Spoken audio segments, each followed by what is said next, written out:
তাহাজ্জুদের নামাজের পর বাংলায় দোয়া করা যাবে কিনা? দোয়া করা যাবে কিনা মানে রোজা রেখে 4-5 দিন খতম দেওয়া উত্তম নাকি অর্থসহ একবার দেওয়া উত্তম একটু জানাবেন। রমজানের সাহরি ও ইফতারের সময় আগে পরে হলে তার শরঈ বিধান কি? রোজা রেখে সারাটা দিন রাসূল আকরাম সাল্লাল্লাহু আলাইহি ওয়াসাল্লাম কিভাবে কাটাতেন? কয়েকদিন আমি হাসপাতালে ছিলাম, এই জন্য সালাত আদায় করতে পারি নাই। সালাতগুলো আদায় করার পদ্ধতি কি? আমার স্বামী আত্মহত্যা করে মারা গেছে, তার জন্য দোয়া করা যাবে কিনা? যদি দোয়া করা যায় তাহলে কি দোয়া করব? কেউ যদি নিজে হজ না করে তাহলে কি সে অন্যের বদলি হজ করতে পারে? আমরা রমজান মাসে রোজা রাখি কিন্তু ব্যস্ততার কারণে ঠিকমতো নামাজ পড়তে পারি না, বিষয়টা আসলে ঠিক কিনা? তালেবুল ইলম হাফেজ যদি সে দাড়ি ছাঁটে তাহলে তার পিছনে তারাবি নামাজ পড়া যাবে কিনা? রমজানের সাহরি ও ইফতারের সময় আগে পরে হলে তার শরঈ বিধান কি?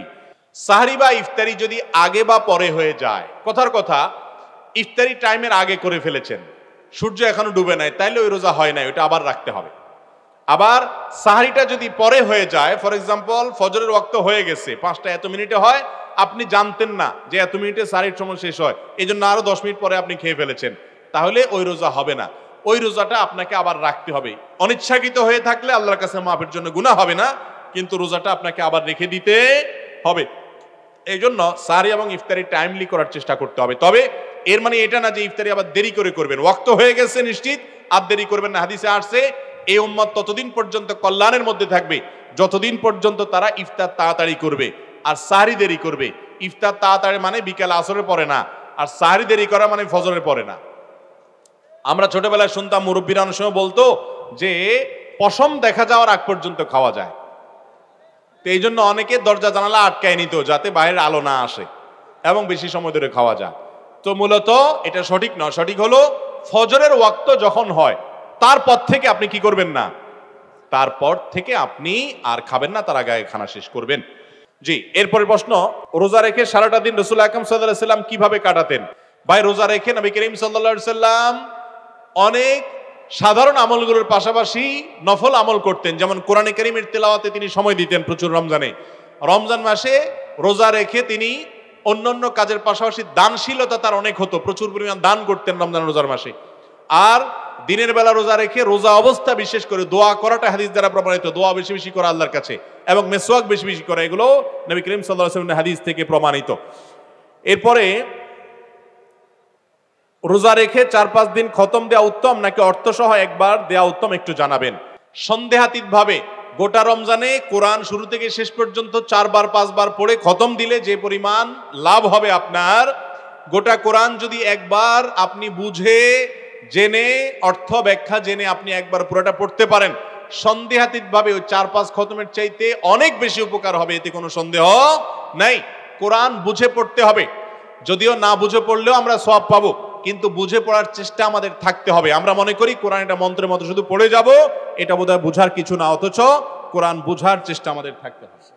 তাহাজ্জুদের নামাজের পর বাংলায় দোয়া করা যাবে কিনা? দোয়া করা যাবে কিনা মানে দোয়ার জন্য আল্লাহর জমিনে যদি আপনি আমাকে প্রশ্ন করেন সবচেয়ে বেটার টাইম কোনটা দোয়ার জন্য, সবচেয়ে বেটার টাইম দোয়ার জন্য সবচেয়ে উপযুক্ত সময় হলো ভোর রাতের সময়টা, তাহাজ্জুদের সময়।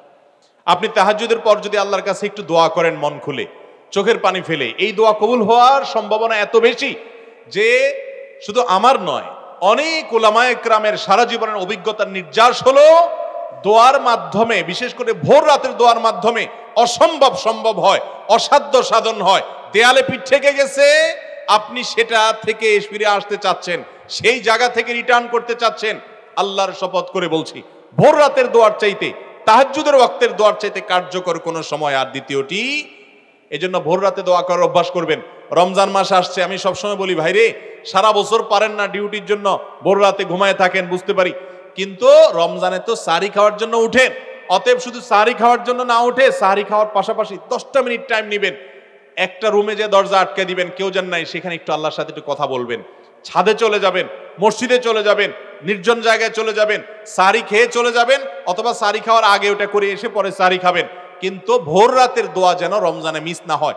আমার খুব আফসোস লাগে ওই মানুষগুলোর প্রতি, খুবই আফসোস লাগে যারা রমজান মাসে ভোর রাতে সাহরি খেতে উঠছে, কিন্তু দোয়া করার যে এত বিশাল বড় সুযোগ আল্লাহ তাআলা দুনিয়ার আসমানে নেমে এসে আল্লাহ তাআলা বিশেষভাবে বান্দাকে ডেকে ডেকে বলেন, আলা মিন মুস্তাগফিরিন ফাগফির লাহ, তোমাদের মধ্যে কেউ আছে নিজের পাপের জন্য ক্ষমা চাইবে, আমি ক্ষমা করব, তোমাদের মধ্যে আছে কেউ যে বিপদগ্রস্ত, আমি বিপদ দূর করব, এরকম আল্লাহ তাআলা ডেকে ডেকে ক্ষমা করে থাকেন। অতএব ভাইরা আমার, ব্যক্তিগত জীবনে অনেক মানুষকে দেখেছি, অনেক মানসিকতা শুনেছি যে তার জীবনে এমন সমস্যা হয়েছে সমাধানের কোনো পথ তার সামনে খোলা নাই, ভোর রাতের দোয়াটা অনবরত করতে থেকেছে, আল্লাহ তাআলা অলৌকিকভাবে পথ খুলে দিয়েছেন। এই জন্য রমজান মাস আসছে, আমি আপনাদেরকে আবেদন করব, আমি আবারও বলছি, যে মানুষ সাহরি খেতে উঠে একটিবারের জন্য দোয়া করে না, তার চেয়ে কপাল পড়ার কেউ না যে শুধু সাহরি খেলো। ভাই সাহরিও খান, পাশাপাশি 2-4 মিনিটের জন্য হলে দোয়া করেন, করবেন না ইনশাআল্লাহ? আল্লাহ আমাদেরকে তৌফিক দান করুন। কয়েকদিন আমি হাসপাতালে ছিলাম, এই জন্য সালাত আদায় করতে পারি নাই। সালাতগুলো আদায় করার পদ্ধতি কি? কয়েক ওয়াক্ত নামাজ যদি আপনার ছুটে যায়, ওগুলো আদায় করতে হবে। কিভাবে আদায় করবেন? সিরিয়াল বাই আদায় করবেন। কথার কথা, ফজরেরটা আগে পড়বেন, জোহরেরটা তারপরে পড়বেন, আসরেরটা তারপরে পড়বেন, এবং এভাবে ওয়াক্ত একটা একটা করে পড়ে আপনাকে শেষ করতে হবে। ঘরে বসে কবর জিয়ারত করা যায় কিনা মহিলাদের জন্য? করা গেলে এটার হুকুম কি? জিয়ারত মানে সাক্ষাৎ। জিয়ারত মানে কি ভাই? কবর জিয়ারত করা মানে কবরবাসীর সামনে যাওয়া। আমরা কবর জিয়ারত কেন করি? 2 কারণে। কয় কারণে? নাম্বার 1, নবী করিম সাল্লাল্লাহু আলাইহি সাল্লাম বলেছেন, নাহাইতুকুম আন জিয়ারাতিল কুবুর ফাজুরুহাল আন ফাইন্নাহা তুযাক্কিরুকুমুল আখিরা। এক সময় তোমাদেরকে কবর জিয়ারত করতে নিষেধ করা হয়েছিল, এখন পারমিশন দেওয়া হয়েছে তোমরা কবর জিয়ারত করো। কেন? কারণ কবর জিয়ারত করলে আখিরাতের কথা স্মরণ হয়। কবর জিয়ারত করলে কি হয় ভাই? আখিরাতের কথা স্মরণ হয়, আল্লাহর কথা স্মরণ হয়, সেজন্য কবর জিয়ারত করতে হয়। ওখানে গেলে মরণের কথা মনে হয় যে আমাকেও আসতে হবে, নিজের লাভ। আর আরেকটা উদ্দেশ্য হলো কবরবাসীকে সালাম দেওয়া, তাদের জন্য শান্তির দোয়া করা। সালামুন আলাইকুম দারা কওমুল মুমিনিন, কবরবাসীরা তোমাদের প্রতি শান্তি বর্ষিত হোক, তাদের সাথে সাক্ষাৎ করা। তো এটা ঘরে বসে হয় না। মহিলারা ঘরে বসে দোয়া করতে পারেন মুর্দার জন্য, মুর্দার জন্য দোয়া করতে পারেন, অথবা কবরস্থানের ওয়ালের পাশ দিয়ে গেলেন তখনও তারা সালাম পেশ করতে পারেন। কবরস্থানে তারা গিয়ে জিয়ারত করবেন কিনা এটা নিয়ে ফুকাহাদের মধ্যে মতপার্থক্য আছে। হাদিসে আসছে লানাল্লাহু যাওয়ারাতিল কুবুর, এই হাদিসের ভিত্তিতে অনেক উলামা একরাম এটাকে মাকরুহ বলেছেন, অনেকে আর একটু কঠোরভাবে নিষেধ করেছেন, আবার অনেকে জায়েজও বলেছেন। তবে ঘরে বসে জিয়ারত করার কোনো সুযোগ নাই। আমার স্বামী আত্মহত্যা করে মারা গেছে, তার জন্য দোয়া করা যাবে কিনা? যদি দোয়া করা যায় তাহলে কি দোয়া করব? আত্মহত্যা করে যদি কেউ মারা যায়, এক হাদিসে আসছে সে ব্যক্তি জাহান্নামে যাবে, হাদিসের ভাষ্যে এও আছে সে চিরকাল থাকবে। কিন্তু এই হাদিসের ব্যাখ্যায় আহলুস সুন্নাহ ওয়াল জামায়াতের সমস্ত মুহাদ্দিসিন ফুকাহা একরাম যতজনের মতামত আমার নজরে পড়েছে, এটা নিয়ে আমি যথেষ্ট ঘাটাঘাটি করেছি, প্রায় সবগুলাই এই যে কেউ যদি এটাকে জায়েজ মনে করে ঈমান হারা হয়ে মরে, তাহলে তার জন্য স্থায়ী জাহান্নাম। আত্মহত্যা করে মৃত্যুবরণ করা কবিরা গুনাহ, মহাপাপ। এরকম ব্যক্তির জন্য নবী করিম সাল্লাল্লাহু আলাইহি ওয়াসাল্লাম জানাজা পড়েন নাই। আত্মহত্যা করে মারা গেলে এলাকার ইমাম সাহেবরা, সম্মানিত ব্যক্তিরা জানাজা পড়াবে না, অন্যরা তার জানাজা পড়বে, যাতে করে অন্যরা আত্মহত্যা না করে, কারণ এটা বড় ধরনের কবিরা গুনাহ। তার গুনাহ আল্লাহ মাফ করবেন কিনা আল্লাহ ভালো জানেন, কিন্তু তার জন্য মাফ চাওয়া যাবে, আল্লাহর কাছে মাফ চাওয়াতে দোষের কিছু নাই। এরপরে প্রশ্ন হলো, কেউ যদি নিজে হজ না করে তাহলে কি সে অন্যের বদলি হজ করতে পারে? নিজের হজ যদি আপনি না করেন তাহলে অন্যের বদলি হজ আপনি করবেন না, যদি এটাকে অনেক উলামা একরাম, অনেক ফুকাহা একরামই জায়েজ বলেছেন মাকরুর সাথে, অর্থাৎ এটা করলে মাকরু হবে। নবী করিম সাল্লাল্লাহু আলাইহি সাল্লাম এক ব্যক্তিকে, সুব্রমা, তাকে দেখে নবী সাল্লাল্লাহু আলাইহি সাল্লাম বলেছেন, তিনি হজ করছেন এবং হজ করার সময় তিনি তালবিয়ার সময় বলছেন, আল্লাহ এটা আমার অমুকের তরফ থেকে, সম্ভবত ভাইয়ের পক্ষ থেকে হজের নিয়ত করছেন। নবী সাল্লাল্লাহু আলাইহি সাল্লাম বলেছেন, তুমি নিজের হজ করছো? বলে না, করি নাই। তখন বলেন, আগে নিজের হজ করো, এরপরে ভাইয়ের পক্ষ থেকে করবা। এই জন্য যে ব্যক্তি বদলি হজ করবে তিনি আগে নিজের হজ করবেন, তারপরে কি করবেন? বদলি হজ করবেন। এরপরে প্রশ্ন হলো, স্বামী মারা গেলে স্ত্রী তার স্বামী বাড়ি হতে 4 মাস 10 দিনের মধ্যে কোন কাজে বা অনুষ্ঠানে যেতে পারবে কিনা? স্বামী যদি মারা যায়, স্ত্রী তার বাড়ি থেকে 4 মাস 10 দিনের জন্য বের হবেন না। একান্ত অসুস্থ হয়েছে ডাক্তারের কাছে, এই জন্য বের হবেন। ইমার্জেন্সি কোনো কাজে বের হবেন, শোক পালনের অংশ হিসাবে বাড়ির চৌহদ দিতে থাকবেন। এর মানে এই না যে গৃহবন্দী হয়ে থাকবেন, তিনি বাড়ির আঙ্গিনা, উঠানে, আশেপাশে ঘুরবেন, কিন্তু অন্যত্র যাবেন না। এবং সেই সাথে তিনি অতিরিক্ত সাজগোজ যেটাকে বলা সেটা করবেন না, স্বাভাবিক যেটা আছে সেটা করবেন। আর সুগন্ধি ব্যবহার, স্পেশালি সুগন্ধি ব্যবহার করা, এগুলো থেকে বিরত থাকবেন। অলংকার ব্যবহার করবেন না এবং বিবাহ বন্ধনে আবদ্ধ হবেন না 4 মাস 10 দিন। এটা হলো স্বামী মারা গেলে স্ত্রীর জন্য ইদ্যত পালনের অংশ হিসাবে এই কাজগুলো তাকে করতে হবে। আমরা রমজান মাসে রোজা রাখি, কিন্তু ব্যস্ততার কারণে ঠিকমতো নামাজ পড়তে পারি না, বিষয়টা আসলে ঠিক কিনা? রমজান মাসে একজন রোজা রাখছে কিন্তু সময়ের অভাবে নামাজ পড়তে পারে নাই। এই লোকটার উপমা হলো ওই লোকের মতো, যে লোকের পরনে লুঙ্গি আছে, মাথায় পাগড়ি নেই, সেজন্য সে লুঙ্গিটা খুলে পাগড়ি বেঁধে ফেলছে।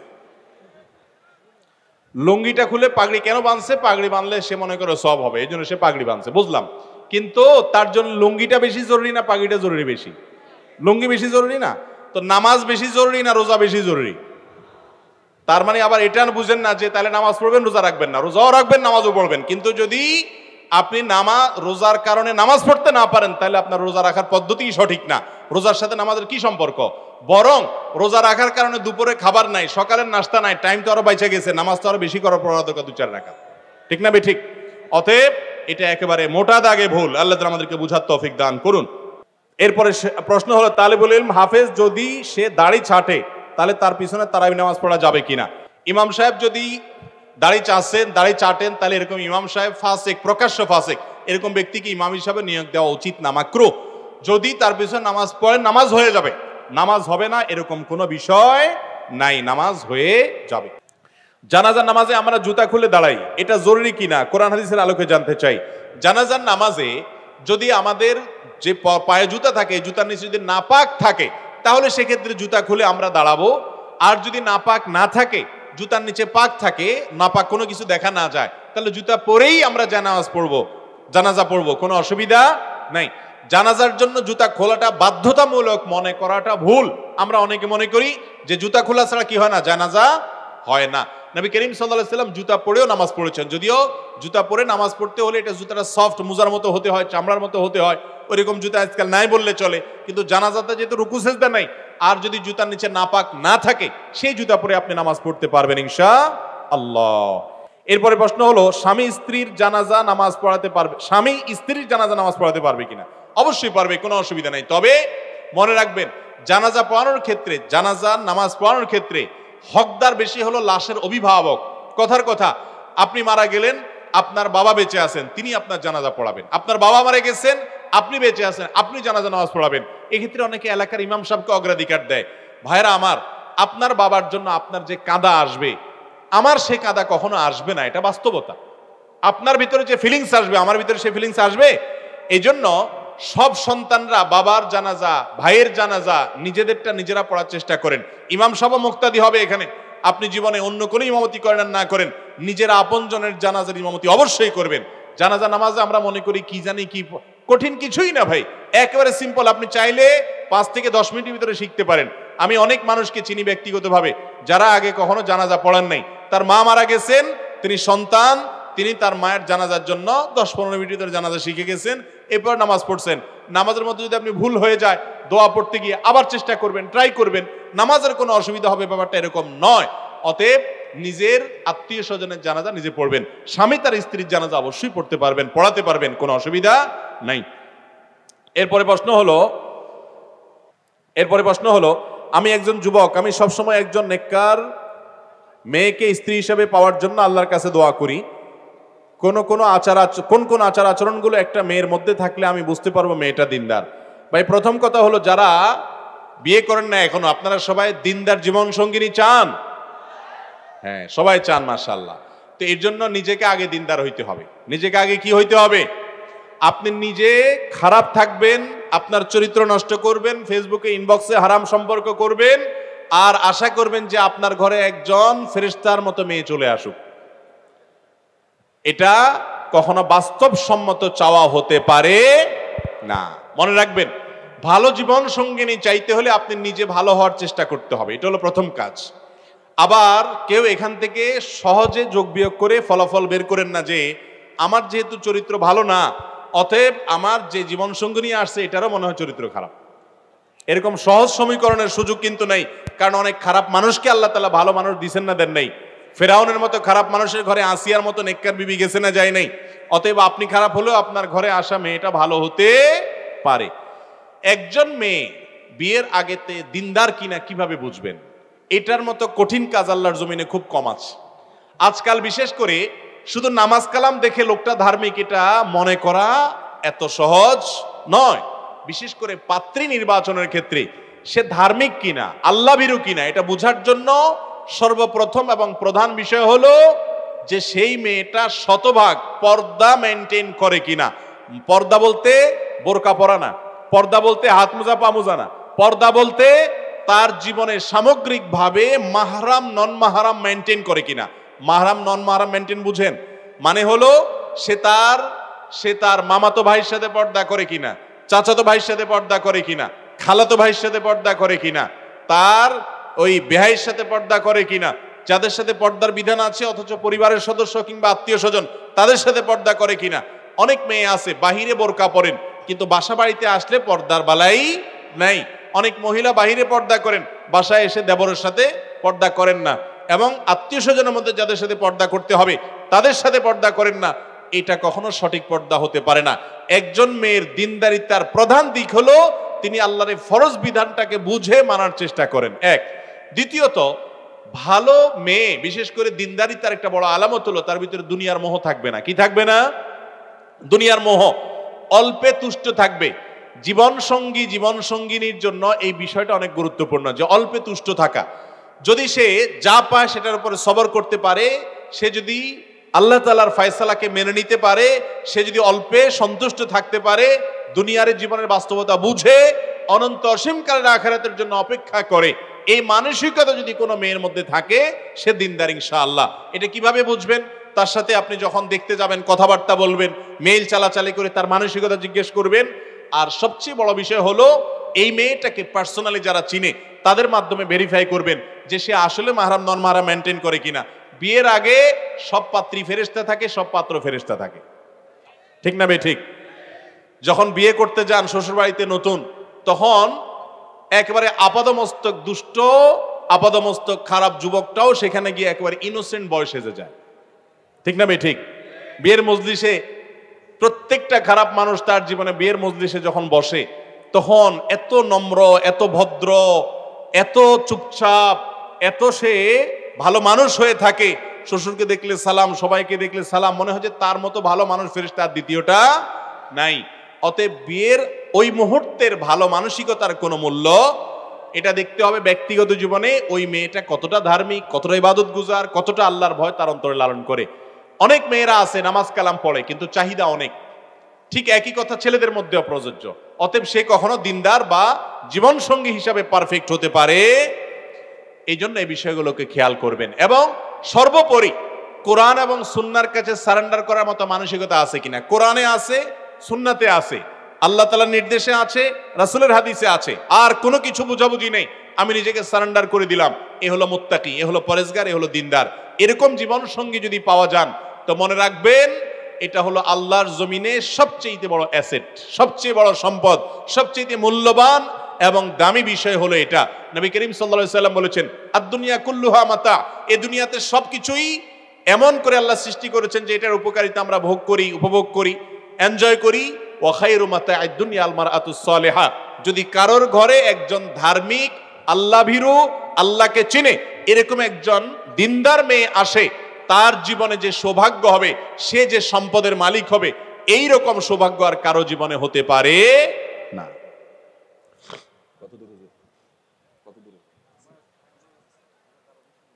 আমাকে 10 মিনিট আগে নোটিস দিবেন।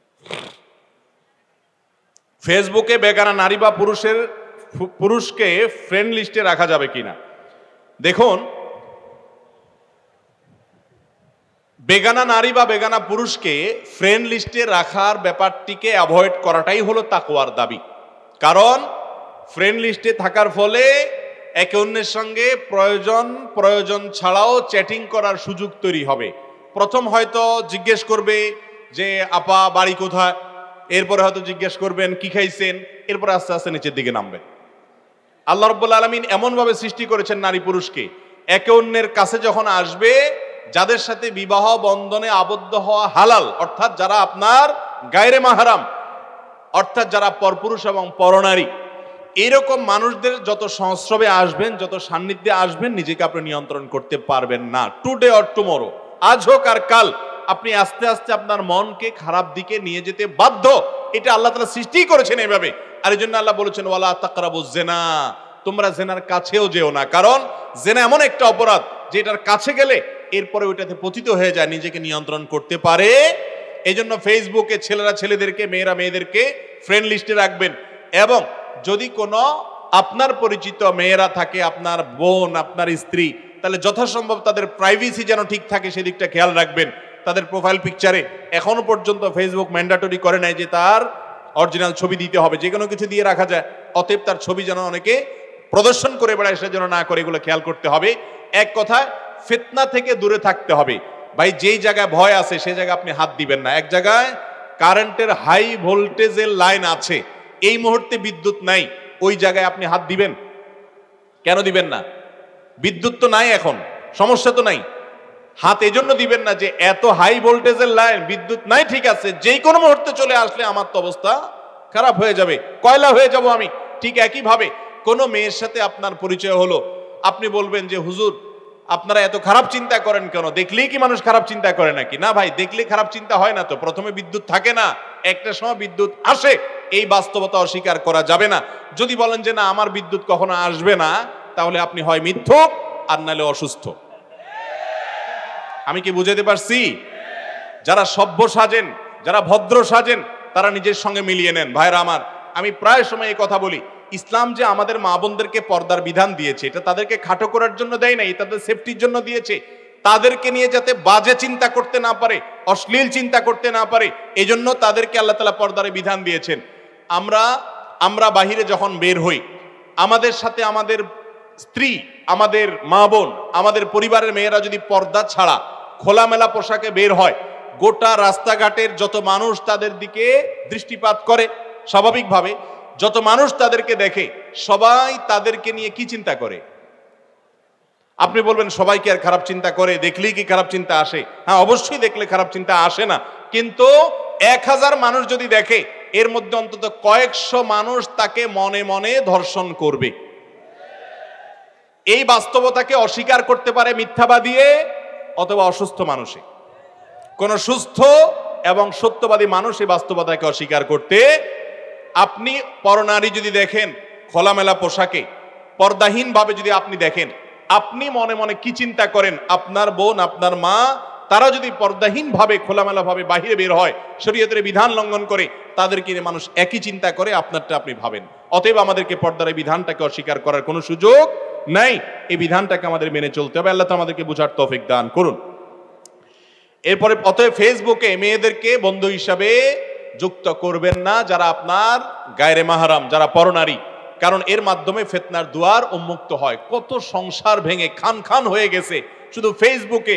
ছেলে, পুরুষ লোকটা অন্য মেয়েদের সাথে বদমাইশির সম্পর্ক করেছে, মহিলা সে পরকীয়া লিপ্ত হয়ে গেছে, আছে না নাই?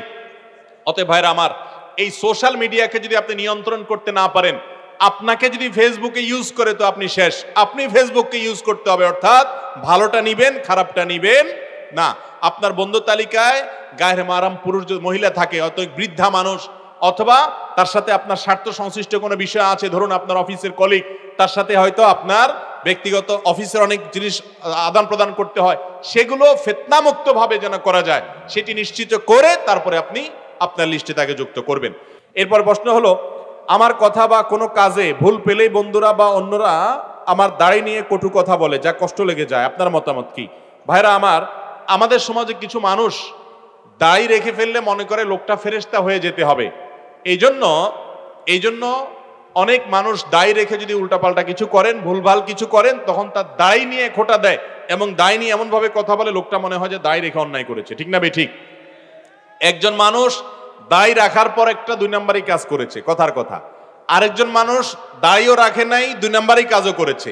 এই দুইজনের মধ্যে অপরাধের মধ্যে মাত্রা কার বেশি? যে দাড়িও রাখলো না সে তো একটা ওয়াজিব তরক করলো, আবার একটা গুনার কাজ করলো। যে বেচারা দাড়ি রেখে একটা আকাম করছে, সে অন্তত দাড়ি রাখার কাজটা তো করছে, আরেকটা আকাম করে একটা গুনাহ না করছে, আরেকটা তো সে করলো না। ঠিক না বে ঠিক? আমাদের দেশে অনেক সময় দেখা যায় কেউ দাড়ি রাখলে বলে, ভাই দাড়ি রাখছো, দাড়ির ইজ্জত রক্ষা করতে পারবা? দাড়ির ইজ্জত রক্ষা করতে না পারলে দাড়ি রাখা ঠিক না। এই ফতোয়া শুনছেন আপনারা? এই ফতোয়া ভুল ফতোয়া, এটা কোনো সঠিক ফতোয়া না। দাড়ির ইজ্জত না রাখতে পারলে যদি দাড়ি রাখা না যায়, তাহলে ইসলামের ইজ্জত না রাখতে পারলে মুসলমানও থাকা যায় না। আমরা কি ইসলামের ইজ্জত পুরোপুরি সবাই রাখতে পারি? তাহলে আমরা ইসলাম কি ছেড়ে দিব তাহলে?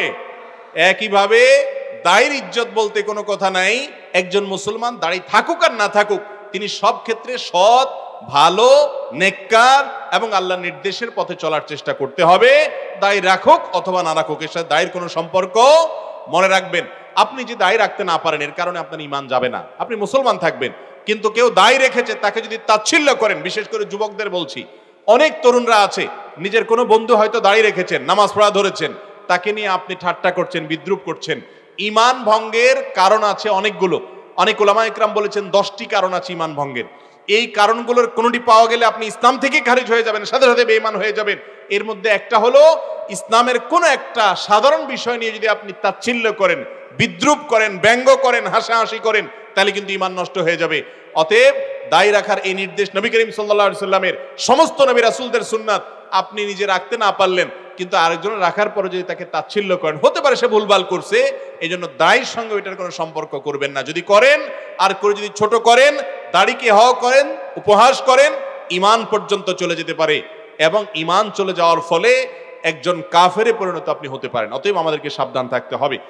এরপরে প্রশ্ন হলো, ব্যক্তি মালিকানা জায়গায় কৌশল করে অনুমতি ব্যতীত মসজিদের নামে নেয়া এবং অনুমতি ব্যতীত ব্যক্তি মালিকানা জায়গায় গাছ লাগিয়ে মসজিদের জন্য ব্যবহার করার শরিয়া বিধান কি? ভাইরা আমার, আমাদের দেশে মসজিদ পরিচালনা যারা দায়িত্বে থাকেন, এ মানুষগুলো আল্লাহ মাফ করুক, অনেকে মনে করেন যে জীবনে চুরি ডাকাতি দুর্নীতি 2 নম্বরই তো অনেক করলাম, এবার একটু আল্লাহর ঘরের জন্য চুরি ডাকাতি করলে যদি আল্লাহ আগের গুলো কাটাকাটি করে দেয়। এটা কেন বলছি? আপনি দেখবেন বাংলাদেশে অনেক মসজিদ আছে, সব মসজিদের কথা আমি বলছি না, অনেক মসজিদ আছে, এই মসজিদগুলো দেখা যায় মসজিদ কমিটির লোকজন বা যারা মসজিদ প্রতিষ্ঠা করেন ওনারা বিতর্কিত জায়গায় মসজিদটা করেন, আছে না নাই? জায়গা দখল করে মসজিদ করেন, এমন ভাবে সিন ক্রিয়েট করেন যার জায়গা সেই বেচারা দিতে বাধ্য হয়, এরকম পরিবেশ করে মসজিদ করার প্রবণতা আছে না নাই? এবং রাস্তার ধারে মসজিদ, ঢাকা শহরে কয়টা মসজিদ এরকম আছে আমার সন্দেহ, যে মসজিদ সাইডে রাস্তার জায়গা পুরোপুরি ছেড়ে দিয়েছে। আপনি মসজিদের সিঁড়ি রাস্তার উপরে নিয়ে গেলেন, 2 হাত 3 হাত 3 ফুট 4 ফিট জায়গা আপনি নষ্ট করলেন। আল্লাহর ঘরকে আপনি আসামির কাঠগড়ায় দাঁড় করালেন। আপনি সরকারি রাস্তা দখল করলেন, রাস্তায় মানুষের চলাচলে বিঘ্ন সৃষ্টি হলো। বাড়িঘর করতে গিয়ে মানুষ দুর্নীতি করে, স্লোপ করে, কার্ভ করে, বিভিন্ন ভাবে তার গাড়ি উঠানোর জন্য সে রাস্তার জায়গা দখল করে, অন্যায় করে, সেটা তো হারাম। কিন্তু আল্লাহর ঘরের জন্য যদি এই কাজটা করে তাহলে সেটা হালাল হবে? সেটার কারণে শাস্তি আরো বেশি হতে পারে, কারণ আল্লাহর ঘরকে আপনি কি করলেন? আসামির কাঠগড়ায় দাঁড় করালেন। আমাদের অনেক ভাইরা আছেন এই কাজগুলো করেন, যারা মসজিদ পরিচালনা করছেন। আল্লাহর ওয়াস্তে আমি বলবো, আপনি ব্যক্তি জীবনে যা করেন না করেন, আল্লাহর ঘরকে আসামির কাঠগড়ায় দাঁড় করাবেন। অতএব এই ক্ষেত্রে সৎ আমাদের থাকতে হবে। মক্কার যে মুশরিকরা ছিল, মক্কার মুশরিক কাফেররা, তারা শিরকে লিপ্ত হতো, উলঙ্গ হয়ে বাইতুল্লাহ তওয়াফ করত। তাদের মধ্যে অনেক খারাপ জিনিস ছিল, কিন্তু একটা ভালো গুণ ছিল, সেটা কি? হালাল সম্পদের মূল্য তারা দিতে জানতো। এই জন্য মক্কা যারা গেছেন জানেন, কালো গিলাপে ঘেরা কাবা ঘরের এক পাশে বুক পরিমাণ একটা ওয়াল আছে, ঘেরাও দেওয়া, রাউন্ড দেওয়া, হাতিমে কাবা বলা হয়। যারা গেছেন দেখছেন না? এই জায়গাটা কেন এরকম জানেন? অনেকে হয়তো জানেন। এই জায়গাটা মূলত ওই কালো গিরাপে ঘেরা কাবা ঘরের ভেতরের অংশ ছিল। ইব্রাহিম আলাইহিস সালাম যে কাবা বানাইছেন সেখানে এটা সহ ছিল, এই পুরো অংশটা ছিল। এই কাবাকে যখন আমাদের নবী সাল্লাল্লাহু আলাইহি সাল্লামের দাদা আব্দুল মুত্তালিব ওনার নেতৃত্বে পুনর্নির্মাণ করলেন, নবী সাল্লাল্লাহু আলাইহি সাল্লাম ছোট ছিলেন তখন, ওই সময়টাতে তিনি ঘোষণা দিলেন, তার লোকেরা ঘোষণা দিলেন যে আমরা কোনো হারাম টাকা আল্লাহর ঘরে নেব না। আর হালাল টাকা সমাজে সব সময় কম থাকে, এই জন্য টাকার অভাবে এই অংশটাকে মসজিদের ভিতরে ঢুকাইতে পারেন নাই। আজও পর্যন্ত সেটাকে বাহিরে রেখে দেওয়া হয়েছে, যাতে করে আমরা শিক্ষা গ্রহণ করতে পারি। আর আজকাল কি অবস্থা, মসজিদ বলেন আর মাদ্রাসা বলেন আর ওয়াজ মাহফিল বলেন, আমরা হুজুররাই আপনাদেরকে বামপট্টি দিয়া বুঝায়া ফজলত টজলত বলে, হালাল হোক আর হারাম হোক, পয়সা চাই, পয়সা চাই। ঠিক না বে ঠিক? তো মসজিদ যারা পরিচালনা করবেন তারা সততার স্বাক্ষর রাখবেন, তারা অন্যের জায়গা কৌশল করে দখল করবেন না, করলে সেটা জায়েজ হবে না। এরপরের প্রশ্ন, ব্যক্তিদ্বন্দ্ব লিপ্ত হয়ে মসজিদ নির্মাণ করার শরিয়া বিধান কি? এটাও মসজিদ রিলেটেড, মাশাআল্লাহ। এটার হারও আমাদের সমাজে অনেক বেশি। কোন মসজিদে আপনি নামাজ পড়তে গেছেন, কমিটির সদস্য ছিলেন, কোনো কারণে গন্ডগোল হলো, এবার যা জমি কিনে একটা মসজিদ বানায় ফেললেন, আছে না নাই? এই মসজিদ কখনো আল্লাহর সন্তুষ্টির উদ্দেশ্যে নির্মাণ হতে পারে? মসজিদ হবে আল্লাহর সন্তুষ্টির জন্য। একটা কমিটিতে আপনার মনোমালিন্য তৈরি হয়েছে, আপনি সবর করবেন। সেক্রেটারি সাহেব আপনার কথা শুনতেছে না, সভাপতি সাহেব কথা শুনতেছে না, হয়তো গ্রুপিং হয়ে গেছে, হয়তো ওনারা ভুল করতেছেন। এই লোকগুলো তো স্থায়ী না, কিয়ামত পর্যন্ত বেঁচে থাকবে না, আল্লাহর ঘর তো টিকে থাকবে। আপনাকে সবর করতে হবে। আপনি হুট করে সেখান থেকে মতপার্থক্য করে 2-4 জন ডোনার জোগাড় করে একটা জায়গা নিয়ে আরেকটা মসজিদ পাশে করলেন, এভাবে মুসলমানদের শক্তি ক্ষয় হয়। অযথা আপনি সেখানে আরেকটা মসজিদ করে মুসলমানদেরকে 2 ভাগ করলেন এবং এলাকাতে বিবাদের বীজ বপন করলেন। এটা কোনো আদর্শ মসজিদ হতে পারে? এই ধরনের মসজিদ কেউ করলে তাদের সহায়তা করবেন না। হ্যাঁ, কোন মসজিদ কর্তৃপক্ষ সরাসরি শিরকে লিপ্ত, মসজিদের তাওহীদের চর্চা করতে দিচ্ছে না, সেটা ভিন্ন বিষয়। কিন্তু বেশিরভাগ ক্ষেত্রে সামান্য একটু পদ নিয়ে মনোমালিন্য হলে আরেকটা মসজিদ করে ফেলায়। আরেকটা রোগ হলো যে আমি খুব প্রভাবশালী মানুষ, পয়সাওয়ালা মানুষ, পাশে মসজিদ আছে, তাতে কি, আমার বাড়ির সামনে একটা মসজিদ না থাকলে ওই মসজিদে গিয়ে নামাজ পড়লে ইজ্জত থাকে, সেখানকার কমিটির লোকের অধীনে থাকতে হয়, নিজে একটু সাধারণ মুসল্লি হয়ে যাইতে হয়, এই জন্য নিজেরা একটা মসজিদ বানায়, আছে না নাই? হাদিসে নবী করিম সাল্লাল্লাহু আলাইহি ওয়াসাল্লাম মসজিদ নির্মাণ সম্পর্কে যত কথা বলেছেন সবগুলোতে একটা শব্দ যোগ করেছেন, সেটা কি? মান বানা লিল্লাহি মাসজিদা। যে ব্যক্তি মসজিদ করবে আল্লাহর জন্য, কার খুশি করার জন্য? আল্লাহর খুশির জন্য যদি মসজিদ করেন তাহলে আপনি বিনিময় পাবেন। মসজিদ করেছেন আপনি মনোমালিন্য হয়েছে সেজন্য, মসজিদ করেছেন আপনার ইগোর জন্য, মসজিদ করেছেন আপনার বাহাদুরি টিকানোর জন্য, এটার কারণে আল্লাহর কাছে সওয়াব পাবেন না। এরপরে প্রশ্ন হলো, হিন্দু কোনো লোক থেকে টাকা ধার নেওয়া যাবে কিনা? হিন্দু, খ্রিস্টান, ইহুদি, নাস্তিক যেই হোক, যে কোনো অন্য ধর্মাবলম্বী মানুষের সাথে আর্থিক লেনদেন করা যাবে। তাকে টাকা ধার দিতেও পারবেন, তার কাছ থেকে টাকা ধার নিতেও পারবেন। আমরা অনেকে মনে করি যে অমুসলিমদের সাথে বোধহয় গায়ে টাচ করলেও বোধহয় নাপাক হয়ে যায়। এগুলো আমাদের ভুল ধারণা। কোরআনে কারিমে আল্লাহ বলেছেন, লা ইয়ানহাকুমুল্লাহু আনিল্লাযিনা লাম ইউকাতিলুকুম ফিদ-দ্বীন। যেই সমস্ত অমুসলিমরা তোমাদেরকে তোমাদের দেশবাড়ি থেকে বের করে দেয় নাই, তোমাদের বাসাবাড়ি থেকে, তোমাদের দেশ থেকে তোমাদেরকে বের করে দেয় নাই, ওয়ালাম ইউখরিজুকুম মিন দিয়ারিকুম, লা ইয়ানহাকুমুল্লাহু আনিল্লাযিনা লাম ইউকাতিলুকুম ফিদ-দ্বীন ওয়া লাম ইউখরিজুকুম মিন দিয়ারিকুম। ধর্মযুদ্ধ চাপায় দেয় নাই অথবা ঘরবাড়ি থেকে বের করে দেয় নাই। এরকম অমুসলিমদের সাথে সদাচরণ করতে, ন্যায়নিষ্ঠ আচরণ করতে আল্লাহ তো নিষেধ করেনই না, বরং আল্লাহ ন্যায়নিষ্ঠ আচরণকারীকে ভালোবাসেন। আমাদের নবী করিম সাল্লাল্লাহু আলাইহি ওয়াসাল্লাম অমুসলিমদেরকে দাওয়াত, তাদেরকে খানার শরীক করেছেন, খাইয়েছেন, আবার তাদের কাছে খেয়েছেন, আবার তাদের কাছ থেকে ধার নিয়েছেন এবং তাদের সাথে সামাজিক সব কর্মকাণ্ড করেছেন। তারা অসুস্থ হলেও দেখতে গিয়েছেন। অতএব আমাদের আশপাশে অমুসলিম যারা আছে তাদের সাথে আমাদের এই ধরনের লেনদেন, কায় কারবার করতে কোনো অসুবিধা নাই। এরপরে প্রশ্ন হলো, কিভাবে সহজেই দায় রাখতে পারি? দায় রাখার জন্য তো কোনো কিছুই করতে হবে না। দায় রাখার মতো সহজ কাম আল্লাহর জমিনে তো আর দ্বিতীয়টা নাই বললেই চলে।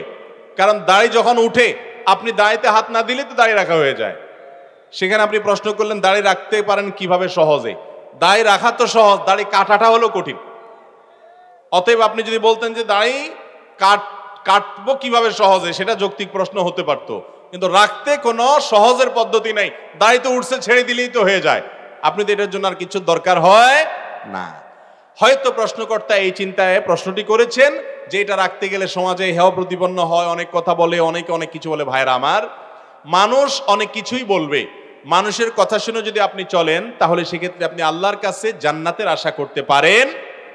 মানুষ সবসময় মানুষ আপনাকে ভালো কাজের কথা বলবে এমনটি নয়। আল্লাহ বলেছেন, ওয়ালা তুতি আকসারা মান ফিল আরদ, এই পৃথিবীর বেশিরভাগ মানুষের কথা যদি তুমি শুনো তাহলে তারা তোমাকে পথহারা করে ফেলবে, কারণ বেশিরভাগ মানুষ ভালো না, বেশিরভাগ মানুষ খারাপ।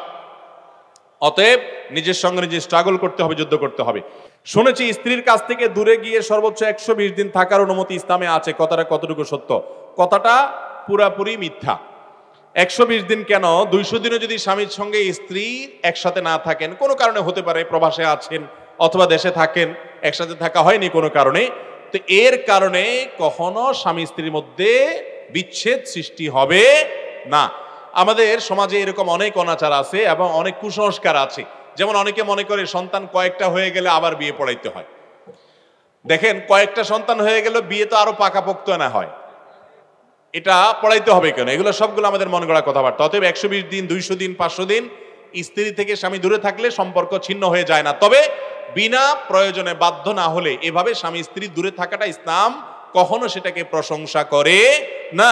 স্বামী স্ত্রী যত নিকটে থাকবে, একে অন্যের কাছাকাছি থাকবে, স্বামী স্ত্রীর মধ্যে ভালোবাসা যত গাঢ় হবে, তারা আল্লাহ তাআলা তত প্রিয় পাত্র হতে পারবেন ইনশাআল্লাহ।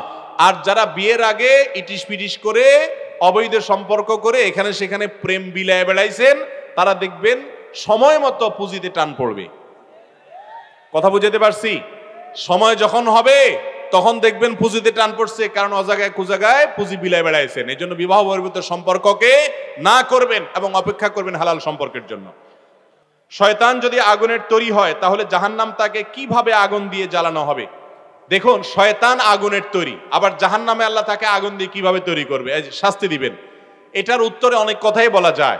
এর ভিতরে একটা কথা তো খুব কমন আমরা জানি, সেটা হলো আমাদেরকে আল্লাহ মাটি দিয়ে তৈরি করেছেন, মানুষকে কি দিয়ে তৈরি করছেন? এখন আমি যদি মাটির একটা ঢেলা দিয়ে আপনাকে জোর করে মারি, আপনি ব্যথা পাবেন কি পাবেন না? আপনার বুকের উপর যদি কয়েক মণ মাটি চাপা দিয়ে আপনি ব্যথা পাবেন কি পাবেন না? তো মাটি দিয়ে তৈরি হলে মাটি দিয়ে শাস্তি দেওয়া যায় না? ঠিক একইভাবে শয়তান আগুনের তৈরি হলেও জাহান্নামের আগুন দিয়ে তাকে শাস্তি দেওয়া যাবে। সবচেয়ে বড় কথা হলো জাহান্নাম এটা আলমুল গায়েবের বিষয়, অদৃশ্য জগতের বিষয়। আপনি জাগতিক যে সমস্ত বিষয় চোখের সামনে দেখেন, এটার সাথে আখিরাতের বিষয়কে তুলনা করলে কখনো সঠিক তুলনা হবে না। মুরগির দেখানো, মুরগির দোকানে একটি ছুরি দিয়ে শত শত মুরগি জবে করে, যে ছুরিতে প্রবাহিত রক্ত লেগে থাকে, এই অবস্থায় সেই জবেকৃত মুরগি খাওয়া যাবে কিনা? একটা মুরগি জবে করা হয়েছে ছুরি দিয়ে, এই প্রবাহিত রক্তটা নাপাক। পয়েন্টটা গুরুত্বপূর্ণ। এই রক্ত যেটা রগ থেকে বের হয় এটাকে প্রবাহিত রক্ত, প্রবাহমান রক্ত বলে। স্পিডি যেটা বের হয়, এই প্রবাহমান রক্তটা নাপাক। অতএব ছুরিতে যে লেগে গেছে, ছুরি কিন্তু নাপাক হয়েছে। এখন প্রশ্ন হলো, এই ছুরিটা দিয়ে যদি আরেকটা মুরগি জবে করা হয়, সে মুরগি হালাল হবে কিনা? উত্তর হলো হালাল হবে। কেন হালাল হবে? কারণ ওই মুরগিটা থেকে আবার যে রক্তগুলো বাইর হবে সেগুলোও কি ওই প্রবাহমান রক্তটা কি নাপাক। গোশতের সাথে যে রক্তটা লেগে থাকে ওইটা কিন্তু নাপাক না, ভুল বুঝবেন না। যেমন আপনি বাজার থেকে গরুর গোশত কিনে এনেছেন, আপনি যদি 5-12 ধোন, 10-12 ধোন, তারপরেও দেখবেন পানির মধ্যে লালচে ভাব আছে, আছে কি নাই? ওই রক্ত নাপাক না, গোশতের সাথে যেটা লেগে, এটা প্রবাহমান রক্ত না। কিন্তু যেটা প্রবাহমান রক্ত, দমে সাইল বলা হয় ফিকহের কিতাবের ভাষায়, সেটা নাপাক। অতএব একটা মুরগি জবে করার ফলে যে রক্তটা লেগে গেছে, ওই ছুরি দিয়ে আরেকটা মুরগি আপনি জবে করেন, কোনো অসুবিধা নেই। জবে বিশুদ্ধ হওয়ার জন্য শর্ত হলো রগগুলা ঠিকমতো কাটা গেল কিনা সেটা। রগ যদি ঠিকমতো লাগা যায় তাহলে আর কোনো অসুবিধা নাই। অতএব আপনার খেয়াল রাখতে হবে যে এই ছুরির কারণে কোনো অসুবিধা হবে না, আপনার হয়ে যাবে, তবে জবাই হয়ে যাবে। তবে মুশকিল হলো, একটা ছুরি দিয়ে কোরবানির সময় আপনারা দেখেন হুজুররা যারা জবাই করে বা আপনারা অনেকে জবাই করেন, একই ছুরি দিয়ে অনেক গরু জবাই করেন। এটা উচিত না। কেন উচিত না? কারণ হলো বিশেষ করে রক্ত লেগে যাওয়ার ফলে যেটা হয়, যেটা স্লিপ করে এবং ধোতা হয়ে যায়, পশুর কষ্ট হয়। নবী করিম সাল্লাল্লাহু আলাইহি ওয়াসাল্লাম বলেছেন, তোমরা পশু জবাই করলে বিনা প্রয়োজনে সেটাকে কষ্ট দিবে না, ভালো করে ছুরি ধার দিয়ে নেবে। মুসলিমের হাদিস। এই জন্য রক্ত লেগে গেলে এটা ধুয়ে ফেলেন, পরিষ্কার করেন, আবার একটু ধার দেন, তারপরে জবাই করেন। বাকি এই নাপাক রক্ত লাগার কারণে যে পরের মুরগি হারাম হবে এমন কোনো কথা নাই, কারণ ওখানেও আবার ওই নাপাক রক্তই লাগতেছে। তবে ধুয়ে এবং পরিষ্কার করে নেওয়া উত্তম। মাজারে গিয়ে কিছু চাওয়ার শরী বিধান কি? ভাই, আমরা সব কিছু চাইবো কার কাছে? নামাজের মধ্যে সূরা ফাতিহাতে আমরা বলি ইয়্যাকা না'বুদু ওয়া ইয়্যাকা নাস্তাঈন। আল্লাহ আপনারই ইবাদত করি, আর সাহায্য কার কাছে চাই? মাজারে।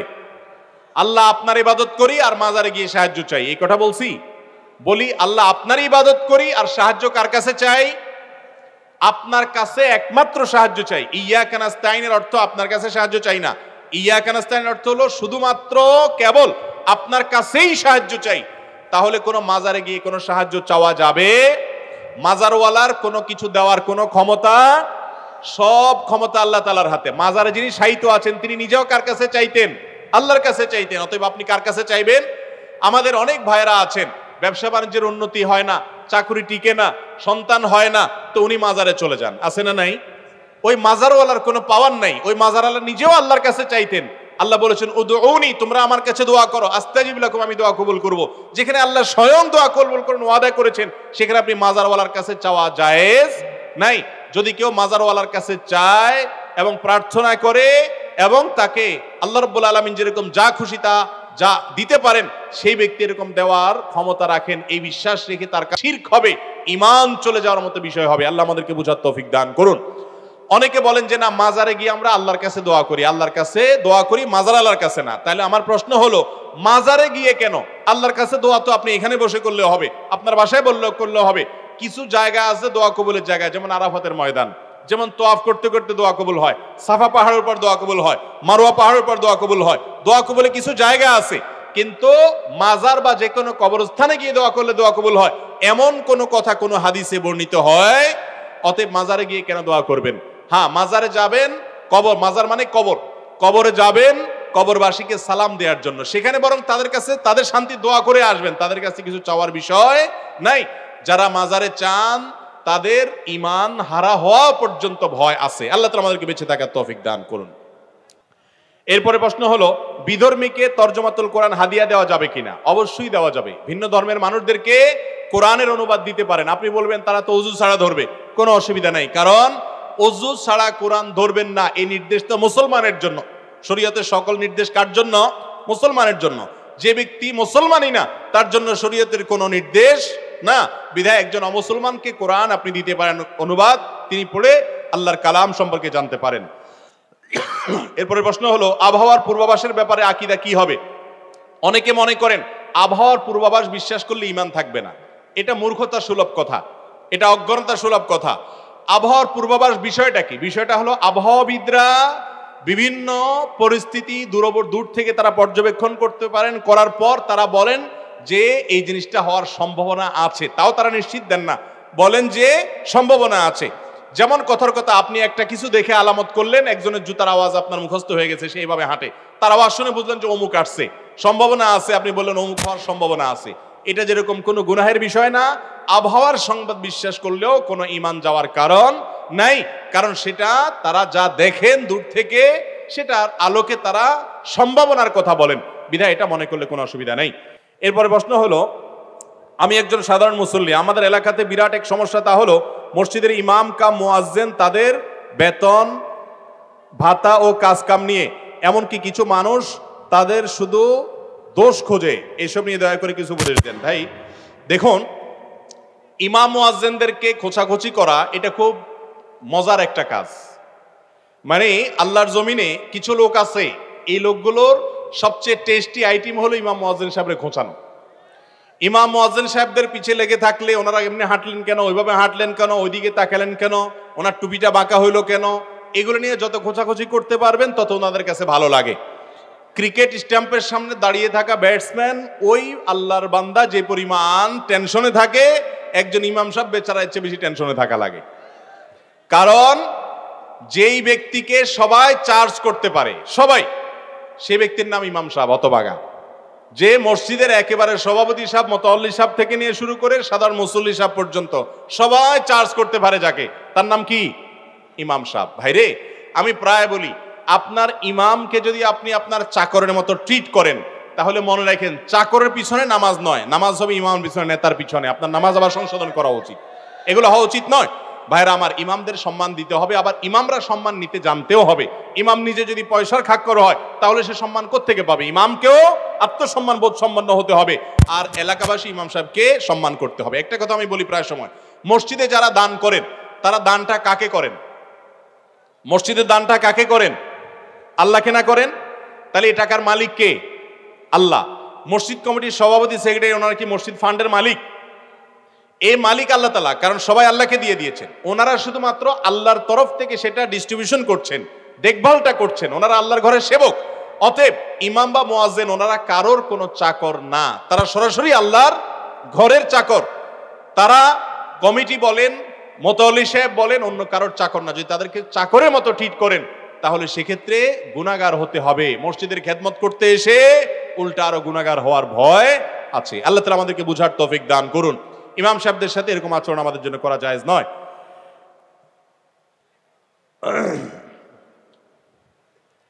এরপরে খুচরা প্রশ্নগুলো দিয়ে দিই। নাভির নিচের বা গুপ্তাঙ্গের লোম 40 দিনের মধ্যে না কাটলে গুনাহ হবে কিনা? জি ভাই, 40 দিনের মধ্যে কাটা উচিত। 40 দিনের বেশি যদি হয়, তাহলে সেক্ষেত্রে হাদিসে আছে এটা নিষিদ্ধ এবং নাজায়েজ কাজ। বিনা ওজরে এরকম হওয়া উচিত নয়। কখনো ওজর বশত হয়ে গেল ভিন্ন কথা, 40 দিনের মধ্যে অবশ্যই একবার কাটা উচিত এবং কর্তব্য। এরপরে প্রশ্ন হলো, গোসলখানার ভেতর বিবস্ত্র হয়ে গোসল করলে গুনাহ হবে কিনা? যদি বিবস্ত্র হয়ে কেউ গোসল করে, গোসল হয়ে যাবে, কিন্তু বিবস্ত্র হওয়ার কারণে একটা গুনাহের কাজ হবে, গুনাহের কাজটা করা উচিত না। গুনাহটা বড় কোনো কবিরা গুনাহ হবে না, কিন্তু সগীরা গুনাহ হবে। এবং হাদিসে আসছে, নবী করিম সাল্লাল্লাহু আলাইহি ওয়াসাল্লাম বলেছেন, কেউ নাই বুঝলাম, কিন্তু আল্লাহ তাকে দেখছেন, এই কারণে আল্লাহর প্রতি তার লজ্জাবোধ থাকা উচিত। এই জন্য একেবারে বিবস্ত্র হওয়া উচিত নয়। যদি বিবস্ত্র হয়ে গোসল করলে গোসল হয়ে যাবে, উচিত অন্তত একটা গামছা, তোয়ালে কিছু একটা যেন পরনে থাকে। হাফ প্যান্ট পরে ফরজ গোসল করলে ফরজ গোসল হবে কিনা, বা ওই ফরজ গোসল নামাজ হবে কিনা, নামাজ চলবে কিনা? হবে, কোনো অসুবিধা নেই। একটু আগেই বললাম যে আপনি যে কোনো কিছু দিয়ে আপনার লজ্জাস্থান ঢেকে আপনি গোসল করে ফেললেন, তাতে আপনার গোসল হয়ে যাবে, তবে হাফ প্যান্ট পরলে হবে, কোনো অসুবিধা নেই। এরপরে প্রশ্ন হলো, যদি জাগ্রত অবস্থা উত্তেজনা বা কোনো কারণবশত বীর্যপাত হয়, তাহলে কি পুরো গোসল করতে হবে? নাকি শুধু নাভির নিচ থেকে ধৌত করতে হবে? যদি উত্তেজনা বশত বীর্যপাত হয়, সেটা যে কারণেই হোক না কেন, নিজের ইচ্ছাকৃত হোক আর অন্য কোনো জল্পনা কল্পনার কারণে হোক আর যেভাবেই হোক, উত্তেজনা বশত যদি বীর্যপাত হয় পুরো গোসল করতে হবে, হাঁটু থেকে নিচ থেকে ধুলে হবে না। এরপর প্রশ্ন হলো, চেয়ারে বসে নামাজ পড়লে নামাজ হবে কিনা? সবচাইতে পপুলার প্রশ্ন, কমন প্রশ্ন। এই প্রশ্ন সব জায়গায় সব এলাকায় মানুষ করে, চেয়ারে বসে নামাজ পড়লে নামাজ হবে কিনা। যারা আল্লাহ তাআলা সুস্থ রাখছেন কমর টমর, এরা মনে হয় চেয়ারে বসে নামাজ পড়া মানুষগুলো দেখলে খুব মেজাজ গরম হয় মনে হয়। অথবা যারা চেয়ারে বসে নামাজ পড়েন তাদের মধ্যে অনেকে মনে করেন যে চেয়ারে বসে নামাজ পড়লে একটু ভাবসাব আসে কিনা আল্লাহ জানে। দেখেন, যদি কোনো ব্যক্তি কোমরে ব্যথার কারণে, কোনো অসুস্থতার কারণে রুকু বা সেজদার জন্য উনি কোমর ভাঙতে পারেন না, তিনি বাধ্য হয়ে চেয়ারে বসে নামাজ পড়লেন, এই ব্যক্তির নামাজ হবে ইনশাআল্লাহ। একজন দাঁড়াতে পারেন, তিনি দাঁড়াবেন, কিন্তু রুকুটা করতে পারেন না, তাহলে সোজা বসে ইশারা রুকু করবেন, ইশারা সিজদা, এটা জায়েজ আছে। নবী করিম সাল্লাল্লাহু আলাইহি সাল্লাম এক সাহাবীকে বলেছেন, তুমি দাঁড়িয়ে নামাজ পড়বে, দাঁড়িয়ে পড়তে পারো না বসে পড়বে, বসে পড়তে পারো না তুমি ইশারায় পড়বে, কিন্তু নামাজ তোমাকে পড়তে হবে।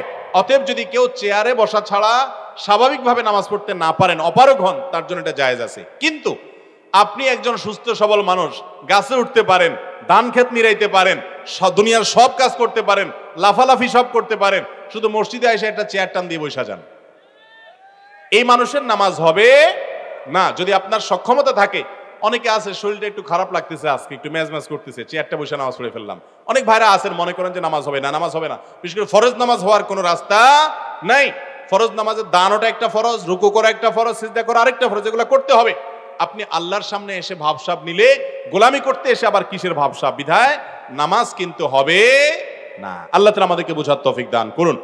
অতএব চেয়ারে বসে নামাজ পড়লে নামাজ হবে শর্ত সাপেক্ষে। আজকাল মসজিদগুলোতে এত চেয়ার হয়েছে, আমি সবসময় বলি যে মসজিদ নাকি আকিজ প্লাস্টিকের কোনো দোকান বোঝাই কঠিন।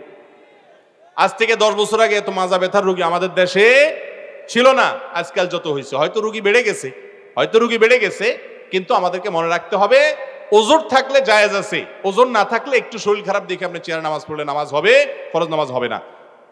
মা বোনদের জন্য রমজানের কিছু করণীয় বর্জনীয় আমল সম্পর্কে জানালে উপকৃত হব। রমজানের করণীয় বর্জনীয় পুরুষদের জন্য যা, মা বোনদের জন্য তা। যদি মাসিকরত অবস্থায় কোনো মা বোন থাকেন রমজান মাসে, তিনি রোজা ছাড়া আর রোজা এবং নামাজ ছাড়া সব আমল করবেন। তিনি তওয়াফ করবেন না, আর রোজা নামাজ পড়বেন না। আমলের ক্ষেত্রে 3টা আমল করবেন না, এবং কোরআনে কারীমের তেলাওয়াত জমহুর উলামাদের মতে করবেন না। এছাড়া তিনি দোয়া দুরূদ করবেন, তিনি আল্লাহর কাছে দোয়া করবেন, হাত তুলে রোনাজারি করবেন, জিকির আজকার করবেন, ইস্তেগফার করবেন, দুরূদ শরীফ পড়বেন, ইসলামী বই পুস্তক পড়বেন, ইসলামের কথা শুনবেন, জানাবেন, এবং রোজাদারদের খেদমত করবেন, সৎ কাজের আদেশ দিবেন, অসৎ কাজের বাধা প্রদান করবেন, দাওয়াতি কাজ করবেন, সব ভালো কাজ করবেন। শুধু যেগুলো নিষিদ্ধ সেগুলো বাদে রমজান মাসের সব কাজ মাসিক অবস্থায় একজন মা বোন করতে পারেন। বিশেষ করে তারা গৃহস্থলী কাজ যখন করবেন, ওই টাইমে জিকির, ইস্তেগফার, দুরূদ, এই আমলগুলো অনেক বেশি করতে পারেন। যেগুলো পুরুষদের জন্য বিশেষ আমল, যেমন কথার কথা জামাতের সাথে নামাজ, সেগুলোর জন্য পুরুষদেরকে উৎসাহ দিবেন, এটা একটা গুরুত্বপূর্ণ আমল তাদের জন্য ইনশাআল্লাহ।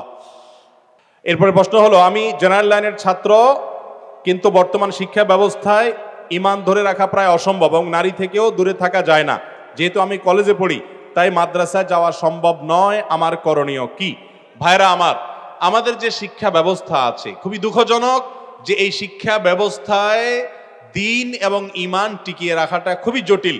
তাকে এক্সট্রা যদি কেয়ার না নেওয়া হয়, যদি ঈমান সম্পর্কে আলাদা ইলম অর্জনের ব্যবস্থা না থাকে, তাহলে সেক্ষেত্রে ঈমান ধরে রাখার মতো চ্যালেঞ্জের কাজ আর দ্বিতীয়টা নাই। যারা জেনারেল লাইনে পড়াশোনা করছেন তাদেরকে আমরা বলবো, প্রথমত আপনার পড়াশোনা আপনি অব্যাহত রাখুন। সেই সাথে আজকাল অনেকগুলো অনলাইন ইসলামিক একাডেমি হয়েছে, অনলাইন শিক্ষা প্রতিষ্ঠান হয়েছে, অফলাইনে আছে, সেগুলোতে ভর্তি হয়ে যান এবং ইসলামের বেসিক ধারণা আপনি নেন। একটা কোরআনের অনুবাদ, একটা হাদিসের অনুবাদ, একটা সিরাত গ্রন্থের অনুবাদ, এবং বিশেষ করে নিতে পারেন আশরাফ থানভী রহমাতুল্লাহ আলাইহির কিছু কিছু বই আছে অসাধারণ। সাধারণ মানুষের দিন আমরা তোমাকে হেল্প করছি। তারা নবী করিম সাল্লাল্লাহু আলাইহি সাল্লামকে সহায়তা করে পাহাড়ের চূড়ায় নিলেন। তিনি সেখানে গিয়ে দেখলেন খুব লোমহর্ষক একটা দৃশ্য। নবীজি সাল্লাল্লাহু আলাইহি সাল্লাম দেখলেন কিছু লোককে শাস্তি দেওয়া হচ্ছে খুব করুণ ভাবে। সে শাস্তিটা হলো তাদের উপরে প্রহার করা হচ্ছে এবং তাদেরকে উল্টো দিকে ঝুলিয়ে রাখা হয়েছে, গাল কাটা হয়েছে, রক্ত পড়ছে। জিজ্ঞাসা করা হলো কারা? তিনি বললেন এরা হলো সেই সমস্ত লোক যারা রোজা রাখে না, এই রমজান মাসে রোজা ভেঙে ফেলেছে, তাদের এই শাস্তি দেওয়া হচ্ছে। অতএব রমজান মাসে রোজা না রাখা এটা আল্লাহর জমিনে সবচেয়ে ভয়াবহ অপরাধ এবং গুনাহগুলোর মধ্যে থেকে একটা। আল্লাহ তাআলা আমাদেরকে এই অপরাধ থেকে বেঁচে থাকার তৌফিক দান করুন। ভাই আপনারা উঠছেন কেন? মেহরবানি করে আপনারা বসেন, মেহরবানি করে বসেন। ইনশাআল্লাহ বিইذনিল্লাহ এরপরে আলোচক নিশ্চয়ই সংক্ষেপে আলোচনা করবেন, কিন্তু মজলিসের শেষ পর্যন্ত থাকলে, মজলিসের শেষ পর্যন্ত বসলে মজলিস থেকে যাওয়ার আগে আল্লাহর ফেরেশতা দোয়া করে যে তোমাদের সবাইকে ক্ষমা করা হলো। আপনারা দোয়া নিয়ে যেতে চান না ইনশাআল্লাহ? এত ঘন্টা বসেছেন, আর অল্প সময়ের জন্য যদি আপনারা না বসেন তাহলে সেক্ষেত্রে এই দোয়া থেকে বঞ্চিত হবেন। একদম শেষ পর্যন্ত যারা থাকে, আপনি শুনেন বা না শুনেন, হাদিসে এমনও আসছে কেউ মনোযোগ দিয়ে শুনে নাই, ফেরেশতারা বলে কেউ যে এই লোকটা তো মনোযোগ দিয়ে শুনে নাই, তার সম্পর্কে আল্লাহর ওই ঘোষক ফেরেশতা ঘোষণা দেন তাকেও এই মজলিসে কোরআন এবং জিকিরের মজলিসে বসার কারণে তার সমস্ত গুনাহ মাফ করে দেওয়া হয়েছে। আমরা চাই না সেটা ইনশাআল্লাহ? তাহলে একটু সবর করে বসেন, মেহরবানি করে মজলিসের সৌন্দর্য নষ্ট করবেন না, একটু সবর করে বসেন।